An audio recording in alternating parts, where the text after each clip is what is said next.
Hi friends, good morning ಎಲ್ಲರಿಗೂ. Welcome back to my channel ಶೂ daily logs. ಶುಕ್ರವಾರ ಬೆಳಗ್ಗೆ ಬೇಗ ಎದ್ದೆ, ಯಾಕೆಂದ್ರೆ ಯಜಮಾನರಿಗೆ ಕೆಲಸ ಇತ್ತು. ಸೊ ಬೇಗನೆ ಕುಕ್ ಮಾಡಬೇಕು.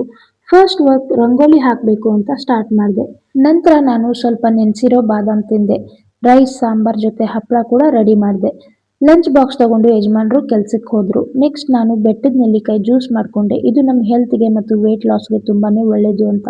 ಆಮೇಲೆ ವಿಡಿಯೋ ಎಡಿಟ್ ಮಾಡುವಷ್ಟರಲ್ಲಿ ಮಧ್ಯಾಹ್ನ ಆಯ್ತು. ಸೊ ಫ್ರೆಂಡ್ ಬರ್ತಾಳೆ ಅಂತ ಗೊತ್ತಿತ್ತು. ಅದಕ್ಕೆ ಮುಂಚೆನೆ ನಮ್ಮ ಉತ್ತರ ಕರ್ನಾಟಕದ ಸ್ಪೆಷಲ್ ರೊಟ್ಟಿ ಅಂದ್ರೆ ಅವಳಿಗೆ ಇಷ್ಟ. ಮುಂಚೆನೆ ರೆಡಿ ಮಾಡಿದ್ದೆ. ಅದ್ರ ಜೊತೆಗೆ ರೈಸ್ ಸಾಂಬಾರ್ ಕೂಡ ರೆಡಿ ಆಗಿತ್ತು. ಊಟ ತಿಂದು ಚೆನ್ನಾಗಿದೆ ಶ್ರೂ ಅಂತ ಕಮೆಂಟ್ ಮಾಡಿದ್ರು. ನಂತರ ಇಬ್ರು ಆಚೆ ಹೋಗೋದಕ್ಕೆ ಪ್ಲಾನ್ ಮಾಡಿದ್ವಿ.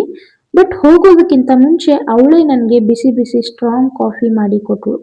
ಕಾಫಿ ಕುಡಿದು ಅವಳಿಗೆ ಡ್ರೈವಿಂಗ್ ಹೇಳ್ಕೊಡ್ಬೇಕಂತ ಒಂದು ಬಿಗ್ ಗ್ರೌಂಡ್ಗೆ ಎಂಟ್ರಿ ಕೊಟ್ಟೆ. ನನ್ನ ಬೆಸ್ಟಿ ಟೂ ವೀಲರ್ ಓಡಿಸೋದು ನೋಡಿ ನನಗೆ ತುಂಬಾನೇ ಶಾಕ್ ಆಯಿತು.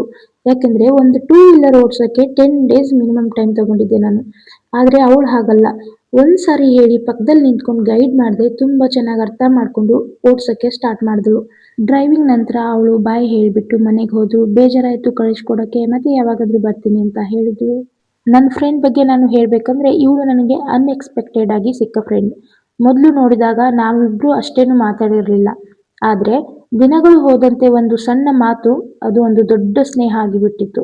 ಮತ್ತೊಂದು ಹೊಸ ವಿಡಿಯೋ ಜೊತೆಗೆ ಸಿಗ್ತೀನಿ. By friends.